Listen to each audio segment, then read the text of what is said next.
Thanks for joining us. I'm Diane Rehm. In 1989, cartoonist Berkeley Breathitt stopped drawing his Pulitzer Prize-winning comic strip, Bloom County. At the time, it was read by 40 million readers in more than 1,200 newspapers. In the years that followed, Breathitt worked on several children's books, movies, and other projects. Then last year, after a 25-year hiatus, Breathitt revived his beloved Bloom County strip on Facebook.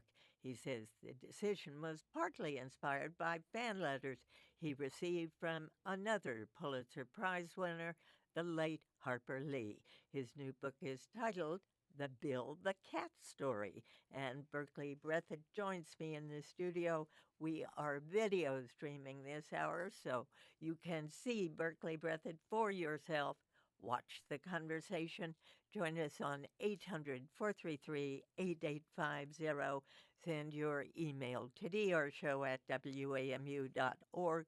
Follow us on Facebook or Twitter. Well, what a great pleasure to see you, Berkeley. I am so happy to be back. It's like coming back home, Diane. Oh, I'm so glad you feel that way. This book is fabulous, not only in its storytelling, but in the art, which is part comic strip, but also beautiful in its rendition of some of the characters. Yeah, I had to go counterintuitive with my usual style over the years of painting children's books.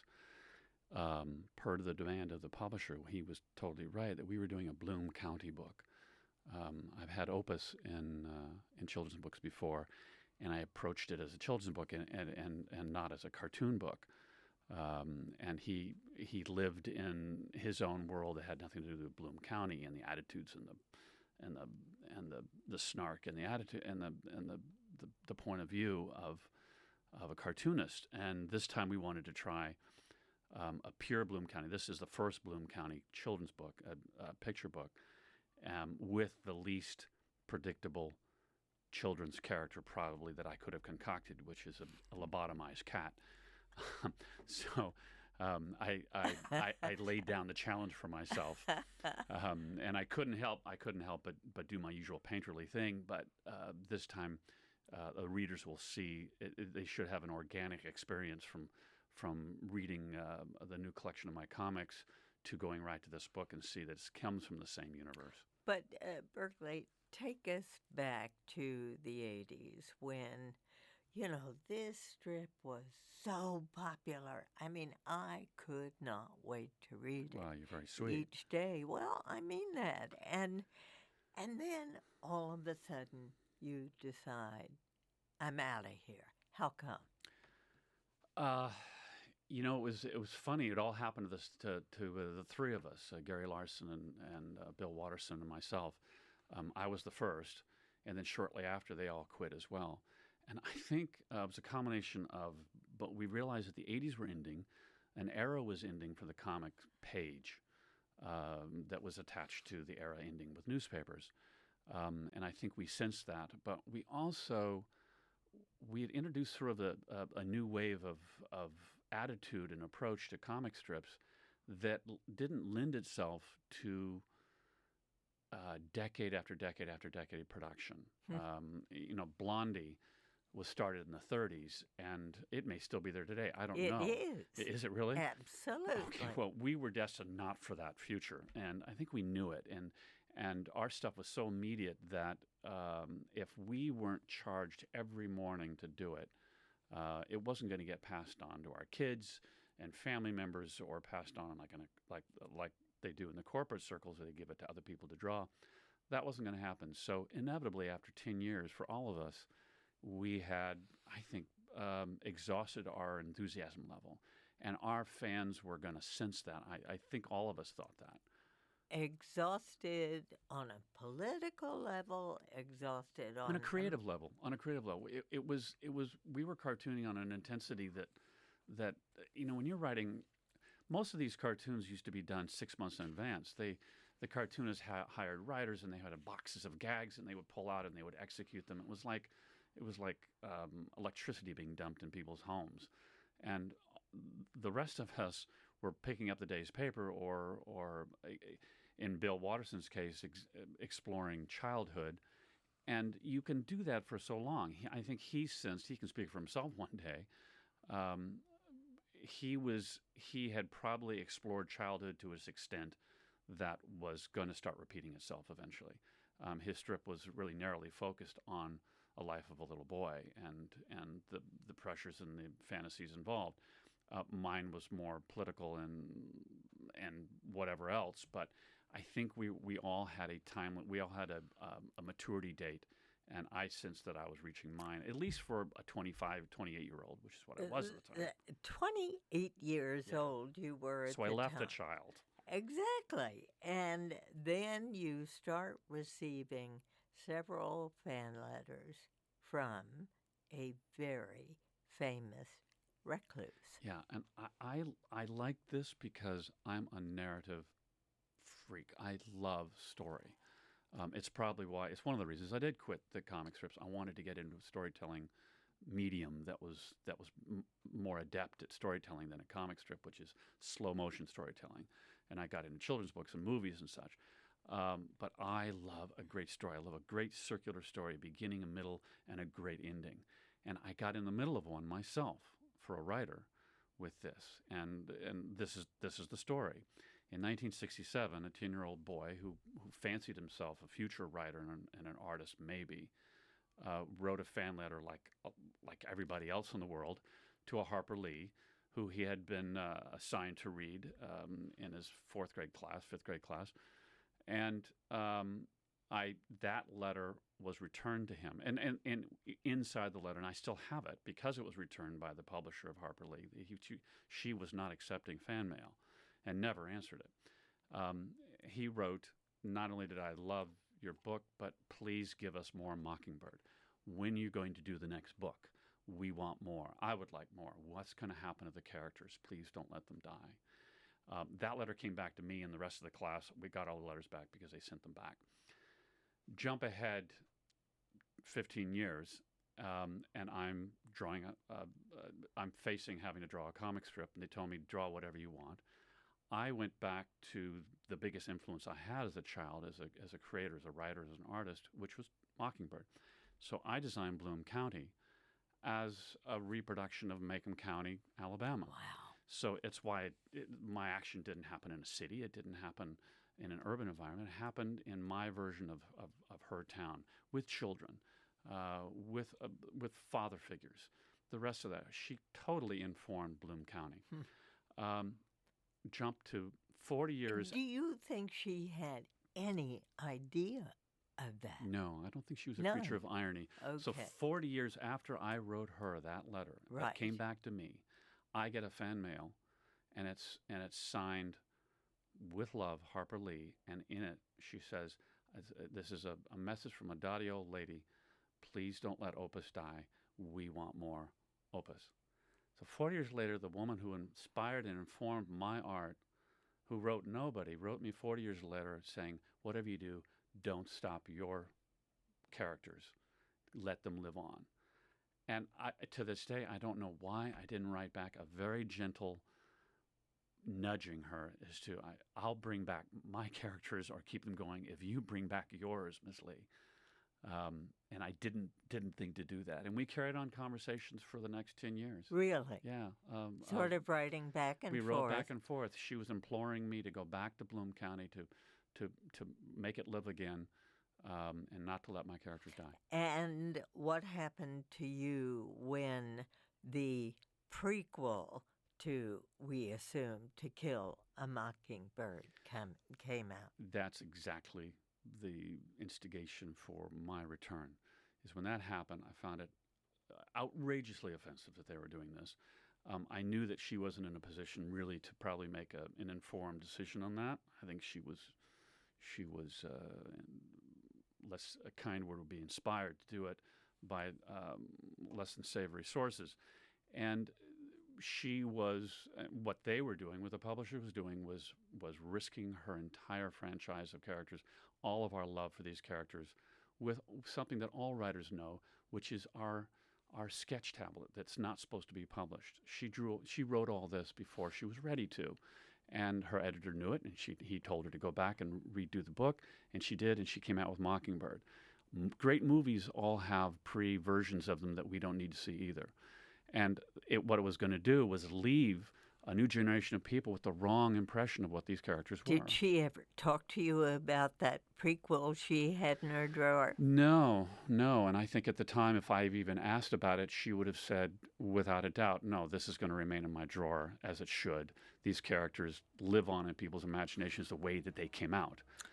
So when you and she began corresponding, it really changed your outlook to a certain extent, and we're going to talk more about that when we come back after a short break.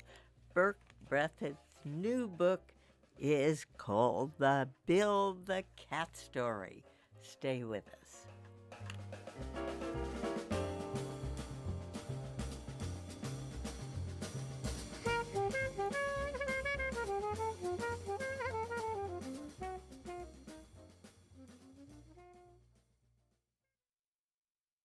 Support for NPR comes from NPR member stations and from LegalZoom, for over 10 years working to help Americans navigate the legal system with assistance on business formations, wills and trusts, trademark registration, and patents.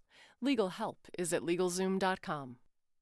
From Cancer Treatment Centers of America, offering immunotherapy and other personalized treatment options to address patients' individual needs. More about precision cancer treatment at cancercenter.com. And from the National Endowment for the Arts, Art Works.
And welcome back. I am so delighted to have Berkeley Breathitt here in the studio with me. And you can actually watch our interview. We've got streaming live on our website. Just go to drshow.org where you can watch live. We also have at that website the letters from Harper Lee that you and I were just talking about, Berkeley. But we are also talking about the Bill the Cat Story and the fact that you have begun redoing your comic strip. The grand experiment, yeah. A grand experiment, and you're putting it on Facebook. How come? It was the only option. It was interesting. The causation of this was the combination of Harper coming out with an unfortunate book, which made me think about my own characters and her previous imploring of me not to let them go too easily, and as well.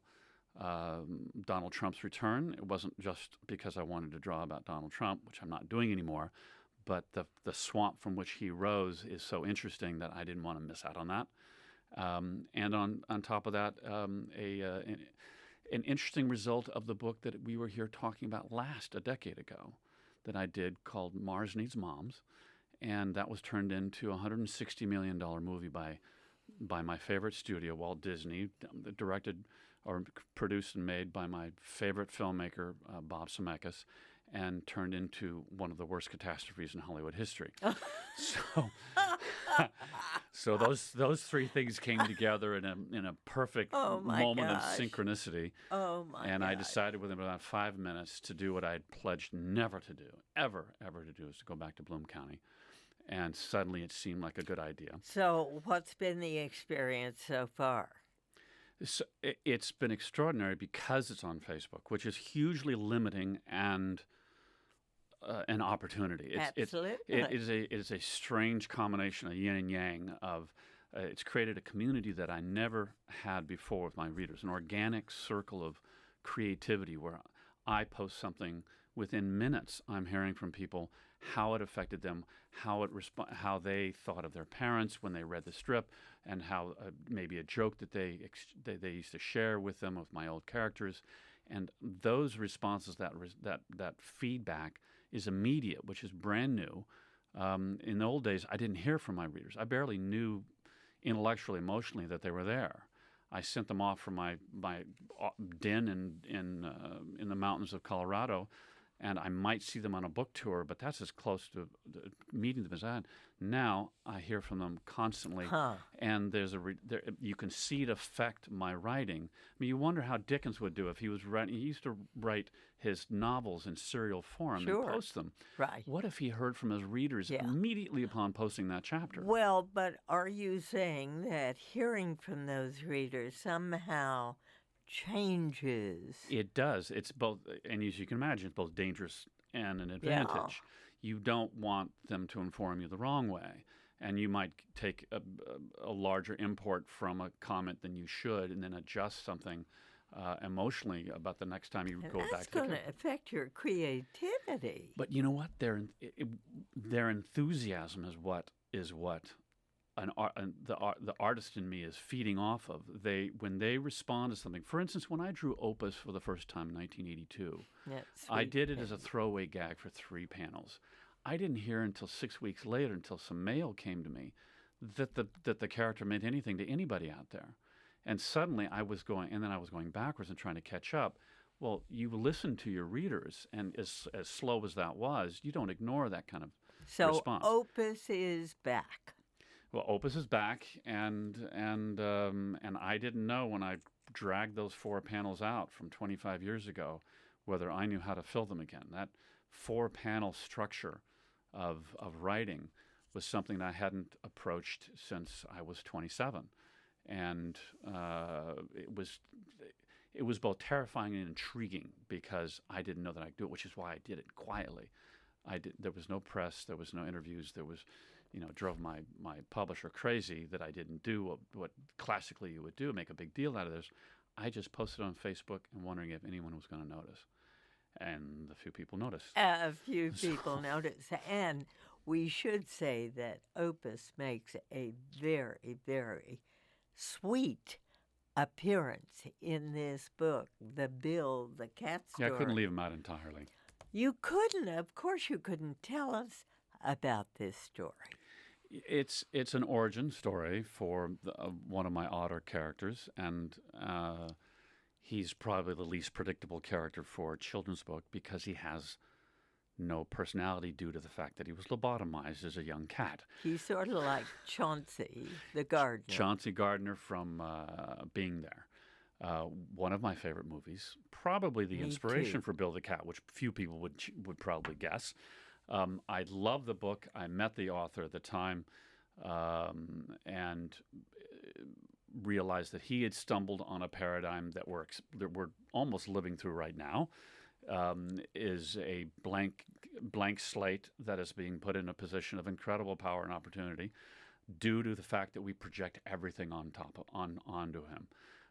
And that's where Bill the Cat came from. He was meant to be a cipher, an absolute zero that everyone else responds and reacts to and projects everything that they expect onto him. So, dear Bill the Cat is adopted. By Binkley, yes. He's a little boy. This is a pre-story. He's such a darling little boy, and he's so happy. And Bill gets yanked away from him. Well, but wait a minute. Oh, am I jumping ahead in the story? Yes, you're jumping ahead. I want to read this first page. Okay. Once, in a little place called Bloom County, there lived a little boy named Binkley who watched our very large world and thought a very smart thought. This weren't no place to be a riding lonesome. He needed a best buddy. So Dad took little Binkley down to the Best Buddy store to choose one, which he did. And the place he chose from is called Pedigree Schmedigree Animal Shelter Pals now. And he chose a cat in a garbage can. Rather than all the dogs. Rather than all the dogs. So that's where the adventure begins, but it's very short-lived. Yeah, he's taken away. And may I say that all children's books should be read by you, Diane, and not by me. I would have added all the Bloom County attitude to it, which you didn't need. Oh, no, it needed didn't your need sweet that readings. at all. So I need you to tour with me from now on. I okay? promise I will be with you in spirit. I must say, what Opus does is to try to help this kidnapped cat. Why does the cat get kidnapped? Well, he's a little late to the show, and someone else has spoken for adopting the cat, and he gets shipped off. Now, I'm not going to spoil it, this huge moment for the readers, but he goes off on a lifetime of adventures away from Binkley, who spends the rest of the book pining for the cat that was not to be his. Really? And Opus comes in and plays a vital role at the end in bringing him back, like all of us, back to Bloom County. Who would have thought that's where everybody ends up? And so it's a metaphor and an allegory to me, maybe. I'm back to someone's brought me back to Bloom County. And how much emotion can you put into a book like this? Well, I can't leave it out. that was the challenge. Is that you can certainly write a comedic book for children. That's what I was speaking of. Is I'm a narrative freak. I love story, and story is meaningless without a bit of emotion in it. So if you read any of my children's books, there's a moment that was all written backward from. I thought of the great emotional moment at the end. How do I best get there? And this one was about Bill the cat being delivered to Binkley at the end of the story, and how do I make it work?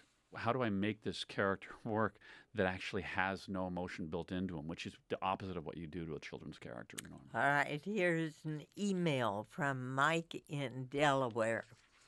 He says, I've spent the past 2 years trying to find the strips,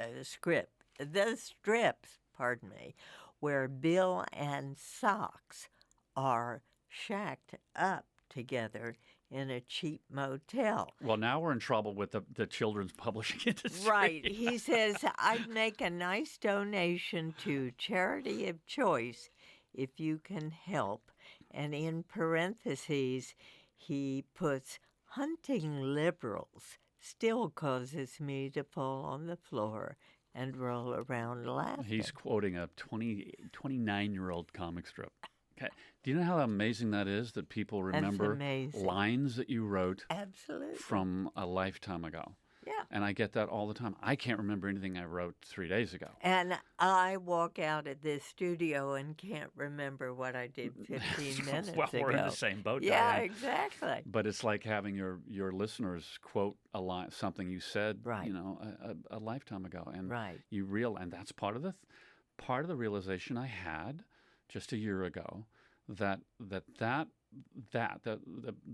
person that wrote that email, they're out there, and if they have those lines of any your writer's lines from such a long time ago still in their minds, who am I to dismiss that too easily? So how can he find those strips? Gee, it's actually a perfect plug for me. There's the last few years we've come out with the entire collection of my strips, nothing left out. Everything that I've ever done, every sketch, every painting, every drawing. Where? It's from IDW Publishers. You can find them online. Go to Amazon, and it's called the Bloom County Library. So there you are, Mike. You don't even have to make a donation. And here is an email from Leslie in North Carolina. She says, my husband and I still watch every Christmas the DVD of A Wish for Wings That Work. We watched it our first Christmas in 1991 and look forward to watching it every year. Thank you for that special story. See, now those comments mean a lot more to me now than they might have 25 years ago, believe it or not. I needed a little maturing. Was there a little arrogance going on there? No, it wasn't arrogance. It wasn't aloofness. It was not enough distance to get a perspective over, one, what a blessing it is to create characters that have any meaning to people's lives.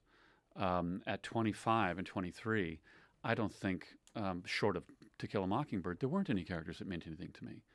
And it wasn't until I had some perspective and got the letters from Harper that I thought about what her characters meant to me, how precious I thought they were, and how rare it was. And I'm sure she came to appreciate it, which is probably why she never tried to write again, because you'd be in terror of hurting that legacy. Berkeley Breathitt, his new book is titled The Bill the Cat Story, and it is a Bloom County epic for ages 4 to 33 and 36 to 89. And you're listening to the Diane Rehm Show. I'm going to open the phones. Let's go first to Rob in Franklin, Kentucky. Hi, you're on the air.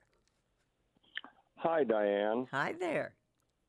I'm glad to hear you back on the air. Well, It's so wonderful. am I. Me Thank too. you so much. Mr. Breathitt, I have to admit I am kind of a fandom fanatic about Bill the Cat. We have a book for you. I'm looking forward to getting my hands on it because I have a Bill the Cat tattoo. I have a cat, a real cat. He's named Bill.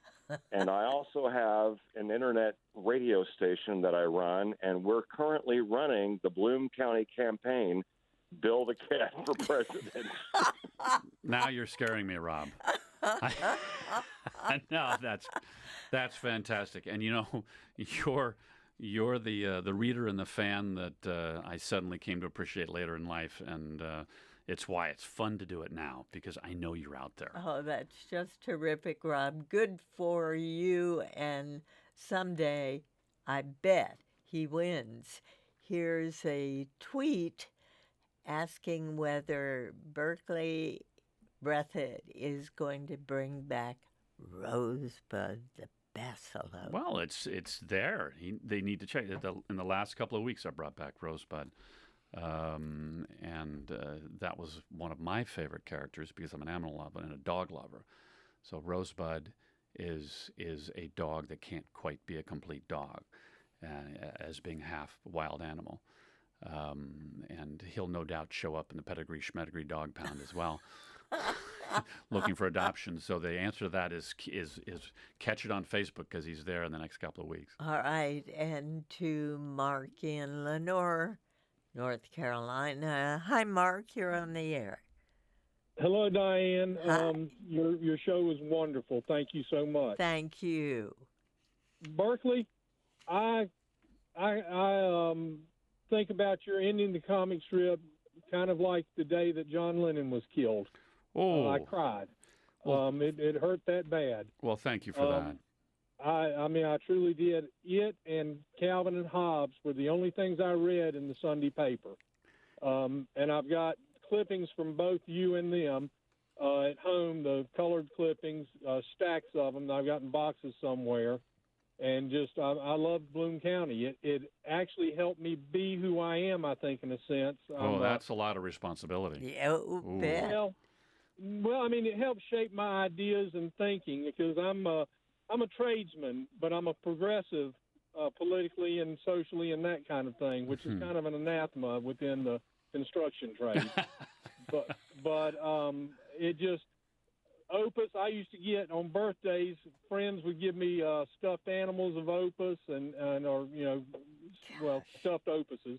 And I had one for years. I don't know what's happened to it. I had all the books with all the strips. Well, you certainly are a collector, and what Mark wants you to do is put the comic strip back into syndication. Not likely. Not likely soon. No. Okay. Berkeley Breathitt, the Bill the Cat story is out now, but his comic strip is now back up on Facebook. Stay with us.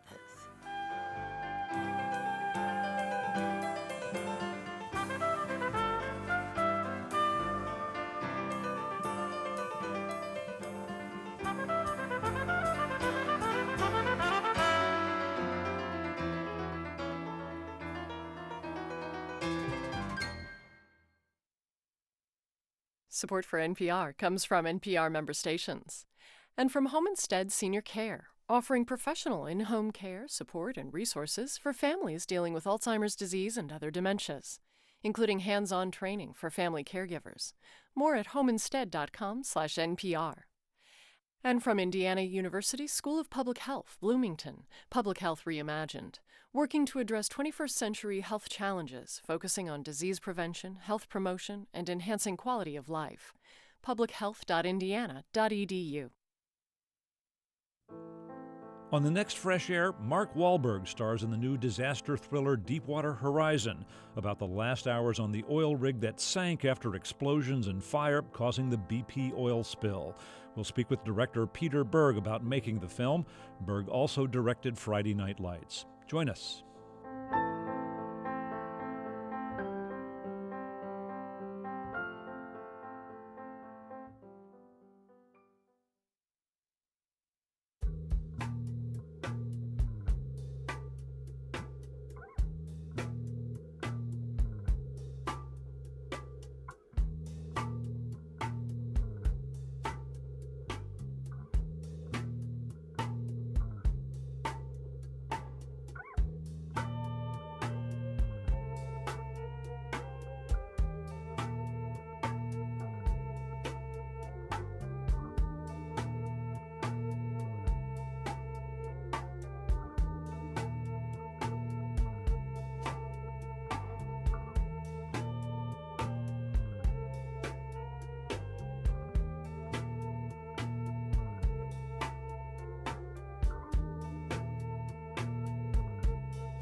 And welcome back. Berkeley Breathitt is with me, and you can not only hear him, you can see him.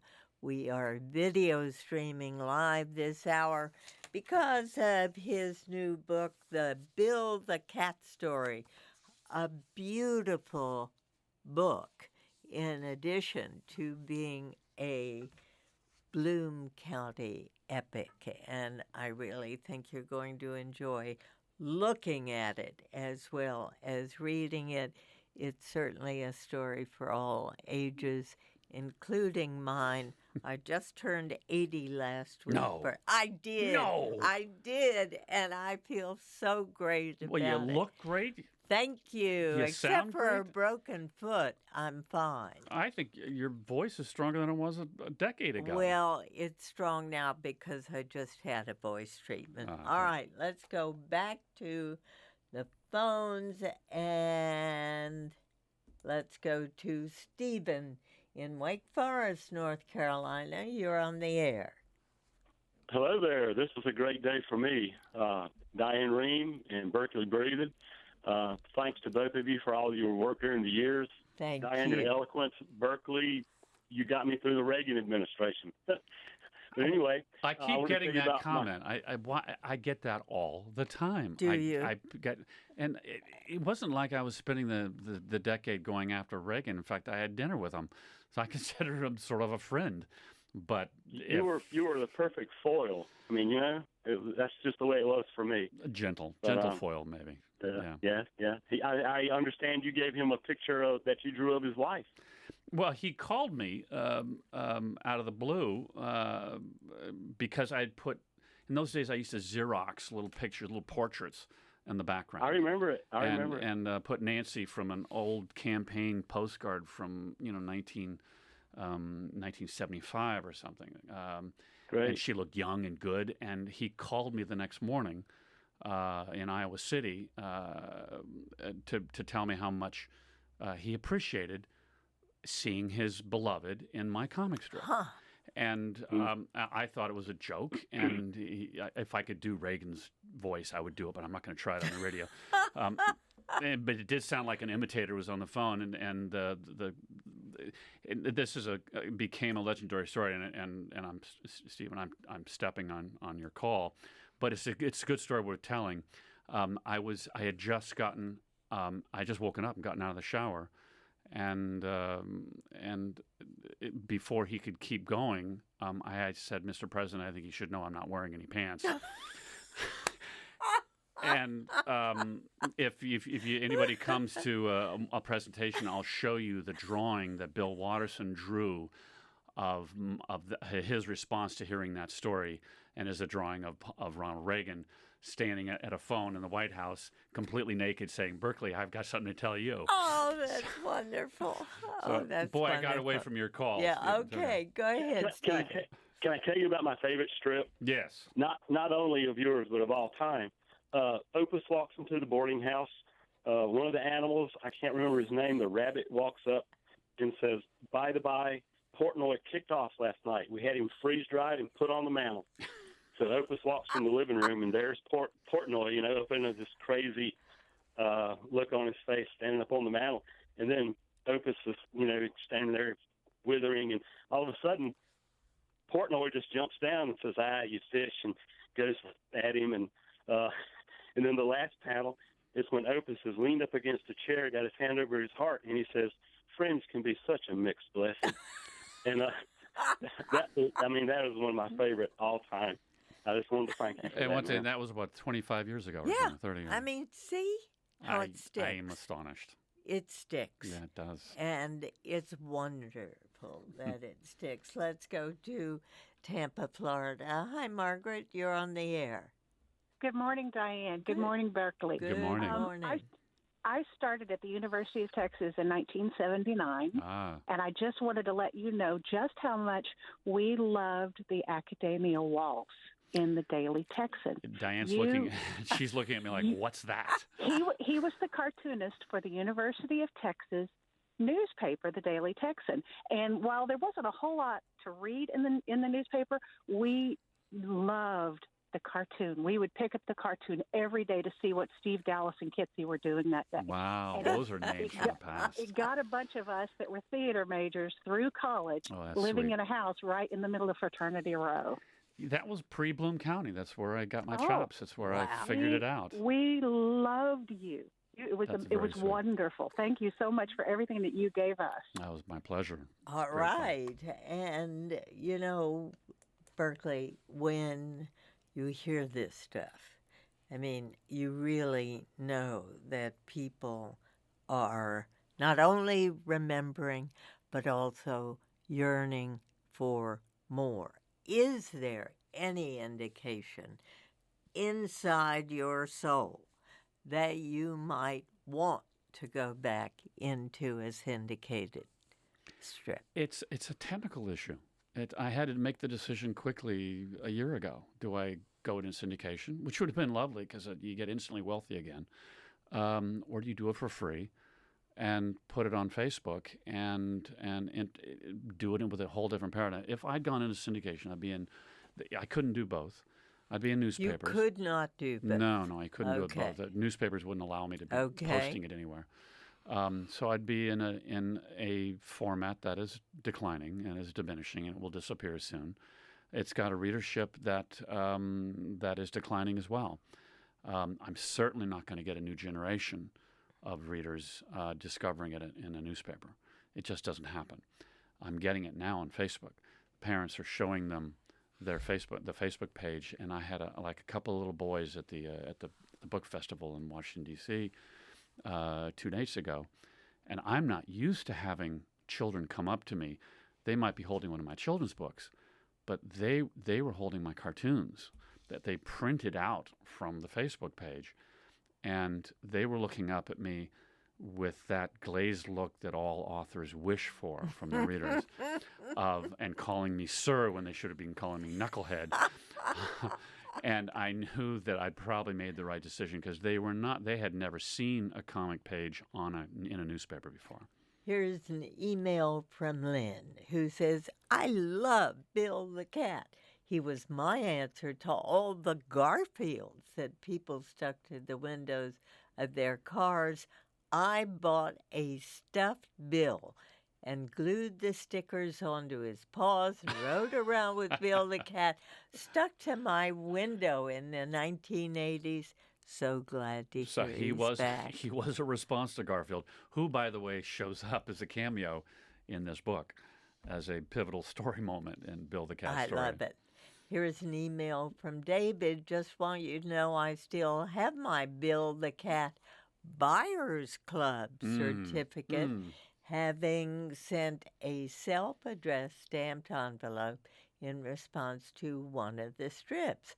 My question is, did you really expect people to respond to the comic strip about the Buyers Club, or did you have to scramble to prepare the certificates because people unexpectedly took it seriously? Responded. Yeah, those days it was so much fun. I was playing with the medium. No one had ever done that before.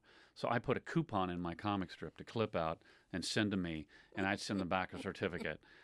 This is pre-digital. This is pre-everything. And how many did you get? I personally stuffed about 25,000 envelopes. I didn't have anything else to do in 1984. You had to do it. Yeah, I did. You had to No, do it wasn't a gag. I expected some sort of response, but it was a test. Like, no one had ever done this. That sounds like fun. No one had ever put out a record in a book like I did. And no one had ever asked, like I did in the late 80s, for all the garage bands of the country to send me their version of the Billy and the Boingers Bloom County song that they could write and submit, and I would put it in my next book, which they did. My garage was filled with over 40,000 cassette tapes of these things, and we eventually made a record and a book. So how much fun could it be playing with a medium that no one had ever messed with before? The comics were waiting for someone to come in and mess around. You know, the difficulty that so many people have getting into the comic strips. Right. Did you have that ambition forever and ever? No, I was fired from every position in the Daily Texan, which the young lady was talking about when I did the Academia Waltz. I wanted to be a photographer. I wanted to be everything. I got fired from each position until there was nothing left to do because I kept making everything up. I couldn't do a photograph without manipulating it in the darkroom. I couldn't write a story without making up facts. They didn't like that in newspapers for some reason. Do you think there's something wrong with you? Yeah, the universe was pointing me at the cartooning table to get your butt there now. And I finally did. So I started a comic strip because there was nothing left to try in the newspaper. And that worked. That magic synthesis of a drawing and a word together, put it together in an amalgam that has a power that still today is astonishing. So you made a lot of money with that comic strip, and now you're making no money with the strip up there on Facebook. You're going to make some money with this book. I do predict. Well, the bookstores need to come back first, please. Oh, listen, try Politics and Prose. They sold them a couple nights ago at the fest. Absolutely. Yeah, they're They're fabulous. Great bookstore. They're fabulous. Okay, and Ashley in Louisville, Kentucky writes, I love Mars Needs Moms. Me too. I give it to all my pregnant friends. I can't read it aloud without crying. Yeah, that was that was written from, we may have told that story 10 years ago to you, Diane, when we were talking about the book. I wrote the book from that night that I listened to my son say something terrible to his mother at 5 years old. And his name was Milo, and I wrote a story about Milo doing that to his own mother, who was then kidnapped that night by Martians who didn't have moms in Mars, and whisked her off to Mars, and he followed and broke his space helmet, and the mom that he had so diminished with his language earlier in the evening came over to him, took her helmet off, and put it on his, and saved his life while she died, or she began to die. And suddenly Milo and the Martians learned what moms were really for. That was the story that I wrote as a response that night, and that's what got made into a movie so poorly. How did your son react? You know, he knows about it now. He was so close to it then that he didn't. I think that it's absorbed in him now, the lesson there, and the lesson was great. I was just a new parent. That the point was, children are going to grow up and possibly never appreciate that there was only they will be lucky if they ever meet another person that will be willing to die for them, and the only ones that will are their parents, and they take them for granted. You're listening to the Diane Rehm Show. I'm going to go now to Holland, Michigan. Patrick, you're on the air.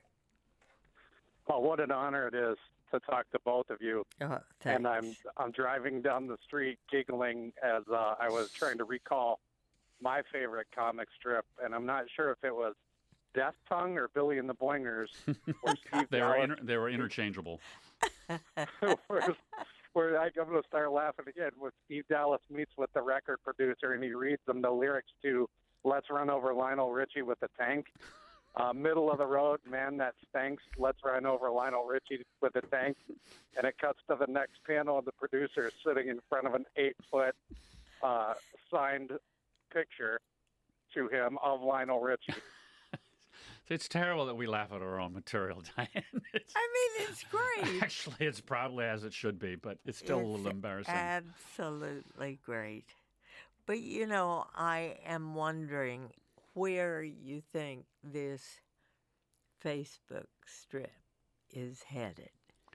Well, we've got to find a way to get to readers who aren't on Facebook, and we're going to be exploring some other options. And it will never be able to get to the place where we could reach them in the newspapers each day. But the newspapers aren't existing anymore.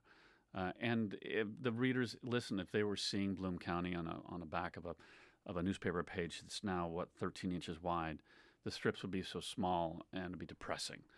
And I'd have once again 500 editors, which I had at one time, and trying to please 500 editors was a daily nightmare.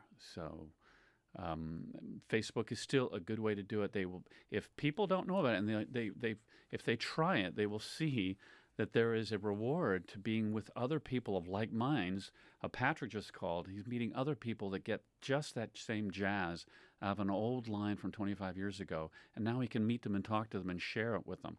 And not to be a promoter of Facebook, but it really works. It brings an element to an appreciation of a medium that was not, it couldn't exist before. And Here's an email from Scott that really touches me.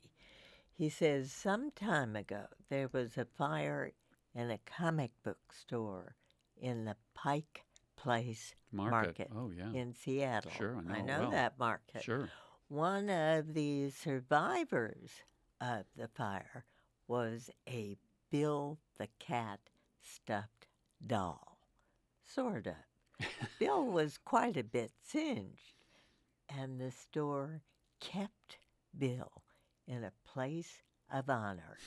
After all, Bill has always been a bit singed. A bit singed. Isn't that darling? That's a great story. I love that. He's story. mentally singed, emotionally singed, and now physically singed. Well, but Bill the Cat is also on a life journey in this book. And I found a life journey for him. That was a self-challenge of mine. And You can tell me, Diane. Did it work? It worked. Okay, good. What's next? I'm having so much fun, and this is the first time I've had fun doing it. I was not having fun in the 80s doing my strip. It was a weird experience having the response that I had with it, but it was a task that was I didn't bring a lot of joy to, which explains why I probably left it after a decade. So now what's now next? I wake up each morning. I can't wait. I wake up thinking about it. I never did that before, and I'm enjoying the characters on a level that Patrick and the Scott and the rest of these folks have been calling in are closer to enjoying it too. So then that's as it should be. That's terrific. Berkeley Breathitt. And his new book is titled The Bill the Cat Story, a Bloom County epic for all ages. And, of course, he's doing his strip on Facebook. So good to see you. Congratulations. Thanks so much, Diane. It's been And a pleasure. thank you. And thanks all for listening. I'm Diane Rehm.